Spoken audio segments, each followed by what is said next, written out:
I've been hosting since like 2017, like at the Strand. Subscribe. What was it for? How old were you? Your first show?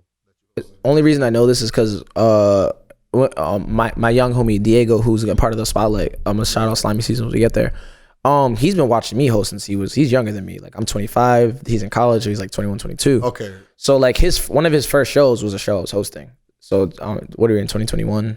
I was like 19, 20. Okay, no. Oh, well, damn. All right. Well, Famous Dex was my first Strand show. Okay. All right. So that's a show. My first. That wasn't the first time you got on stage to host. I know you was doing some shit in high school, middle school. Nah. No. Nah. Impossible. Nah. You can't tell me you came into this. You came into this after high school. Like came into doing this. I've been doing the Daily Note for like a while. You know.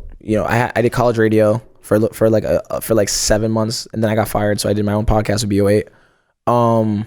Yeah. I only got fired from college. Like, let it be clear. I got fired from college radio, not because I was bad at it. I was very fucking great at it. I was actually the best at it, and I'm a numbers nigga. I thought you pounded again. No. Because I'm a numbers nigga. I'm passing you this.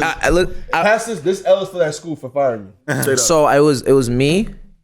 This is the plug. Came like maybe 3 weeks after me, and we were running that radio thing. Yep. And if anyone, what school? Rick. Okay, Rick. So and the reason I say this is the plug came a little bit after me because I remember DJ like shadowed me for a week because you have to shadow a radio nigga to push a button. So I remember they were like, I saw him like applying for it and I was like, oh, another black kid's about to apply. Need that. Get it. And then a week. Yo, bro. What the hell, man? And then a week later, funny. I don't know if I can share this. I'll share the story. Fucking. Let's go. Exclusive. It's not even exclusive. It's just like it's not even exclusive. It's just if you know, you know. Yeah, it's a little history. Rhode Island history with some of the greats. Because I consider DJ and Maddie like some of the greats. And they cook. They still cook. No, they cook. Like I opened the studio. They were like I ran to DJ randomly. He's like, oh yeah, we opened ours 6 months ago. Every time I see them, one of them, they're always moving. But DJ specifically, I met at a strip club. Right? I met at Perfect. I used to work at Cadillac Lounge for those who don't know. Yo, Qin, stripper, DJ. So did you guys know that I worked at Cadillac Lounge for a year? You only 25. When did you work at? And I bet you were underage. I was very much under 21. For sure. I was 11. I was working at Dave & Buster's. I had a lot of my stories end with me getting fired because I don't believe in jobs. Like, you've had so many jobs though, bro. You work. Yo, here's the thing. That's one thing. Man. I've had a lot of jobs, but like not really. Like I've had a lot of jobs, but if I wasn't there for 6 months, it was an internship at this point. It was a paid internship. It's like a relationship. It's like we talk, bitch. So Dave & Buster's was a real job I had. I was there for a year. And again, I got fired. I knew I was gonna get fired because I was just wilding. Like I was just like niggas was coming in with like say you came in and I knew you at this time. So say you came in with your girl or a random joint. This is years ago. So you come in and I you know how expensive Dave & Buster's is, and so do you. So niggas would come in and they get like 600 tickets, which is fucking nothing, and they be with their girl, and you know me, I'm a real nigga. I'm not gonna let you look crazy in front. I'm not gonna let you walk out with candy when you with a ting, especially if she's back, because it's Rhode Island. We all know the same women. So when niggas would come with some joints, and I'd be like, and they would give me the, come on, bro. And so you know, like if niggas couldn't afford a Minion, I would scan them out for a lot of like I scan them out for candy. But to me, I don't look at that as stealing because they paid to get in. This is why he's a hero, fam. I don't care. Yo, no Fuck lie. corporate, yo. That's how I feel, especially. Yeah, they got it. They'll be all right. So they sat me down, HR and shit. And I'm young. I'm like 18, 19 at the time. I didn't fucking know what HR was. I just knew I had a meeting with them. And I'm thinking I'm getting a meeting because I was putting in like real hours. I'm about to get a raise, yo. That's what I'm thinking. Because I had all my niggas coming in. But like, here's the thing. So I didn't do that with everyone. I just did that with my close people. Yeah. Like, when I say if Murph came in, it's because Murph was outside. So I knew Murph. Say you came in, and especially because, you know, I'm young and everyone knows my older brother. People be like, oh shit, you're Stefan's little brother. I can't make Stefan look bad because niggas know him. So it's like, I wasn't out here giving niggas Xbox. Stefan got hands too. I don't be fighting niggas. I don't, right? I don't at all. I'm not a violent person at all. But like, understand, like I'm connected to Sean, Stefan. Like I don't like I'm not the only nigga in the world with hands. So when niggas know my brother, I automatically I got them because he's out here. So yeah, I got fired for that. So boom, after I got fired, the thing with me is I pick jobs. I don't apply. I pick jobs. I was like they opened a van store. I was like I need to get in there, but the mall's hot right now. I just got fired, so I was let me chill. Yeah. I stumbled upon the strip club job at Cadillac Lounge.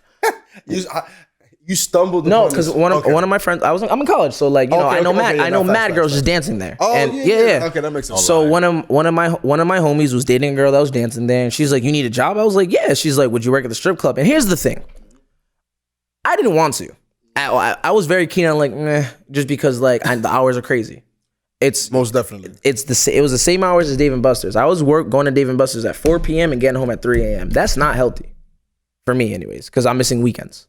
So kudos to the niggas who do that, but I couldn't. It was like I wasn't going because I was missing. Like people would invite me out and I couldn't go. Yeah. So the strip club was like, but then she was like, just try it one night. I tried it one night. I made like $300. I was like, nah, fuck these events. Fuck these events. Never mind. Yeah, it's not bad money. So I was there. That young? I was 19. I was young. I was a sophomore. At this point, I'm a sophomore in college. For the day? For the night? I was working Friday and Saturdays. So I was getting Sundays to myself. So I still had time to do homework. And then once I got the strip club job, by the way, Vans had also already hired me. Because when I want some shit, I get some shit. Ah, facts. I'm mad persistent. You on that time. So I'd be getting a lot of jobs, but they be jobs I want. Like I worked at True Religion too, but I wanted that job. Yeah, facts. Because it was like at the time, I can say this out loud because I'm not even open. It was 70% off a discount. I like clothes. I do not like spending money, so I love discounts. I worked at Vans for the discount. I worked at Urban Outfitters and once I had the discount for like I worked at Urban for a week. Yeah. And then my homies was like, I work here. You can use my discounts. Like, all right, bye. Peace. Never coming again. Never. So yeah, they be paid internships. But the strip club. So I meet DJ. He walks in. I'm gonna just give this back to you. I'm straight for now. Oh yeah. This is a funny ass story. DJ walks in at the time. Someone in my family's dating someone in his family. Rhode Island shit. So naturally, and then keep in mind, I've been seeing him around Rick. Rick only has but like 16 black people, and DJ's also Cape Verdean. So not only have I seen him, but we have probably been at the same family parties because somehow, some way, that's just how being Cape Verdean works. That's a fact, though. So he looks at me, and I look at him, and I'm just like, oh shit, I think I know you from. He's like, yeah, you're Stefan's little brother. How that goes. So boom, we just become friends, obviously, because he's at the strip club and I work at the strip club. Yeah. And it's like finally working here, I met someone close to my age because I work there on the weekends, and it's all the suit. Like the thing with Cadillac Lounge is a very nice club. Like so probably all old white guys for the most part. We get the rappers with money. Shout out to them because them niggas spend bread. We get the drug dealers. We get all these people. Facts. But we very much get older clientele. So when I saw DJ, someone that was very much my age or close to my age, I was excited. So then, fast forward, he ends up shadowing me for a day at radio. He was supposed to shadow me for 3 shows, but I signed off on one. I was like, I don't have to watch. I was like, you push this button, this button, this button, you're good. Yeah. He was like, that's it. He's like, these niggas had me thinking it was. I'm like, you know why they had you thinking it was crazy? Because college, they make everything like, bro, this button, this is where they sit. That's it. Where do you like? And I think DJ. This is the plug. They're plugged for real. So they already knew. They already had flyers. Yeah. They started doing shit early. Yeah. They've been doing. He was already doing club parties and shit.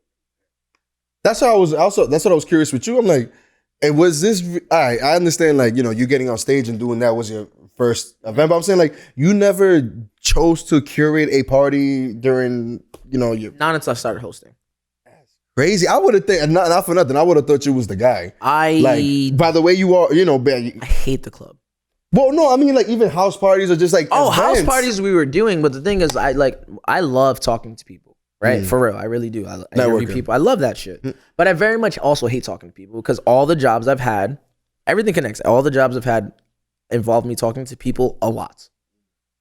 So yeah, like when I say I hate the club, like I can't. I've dabbled and hosted a few events, but like it's not for me. I'm not good at it. I can only very much host music shit.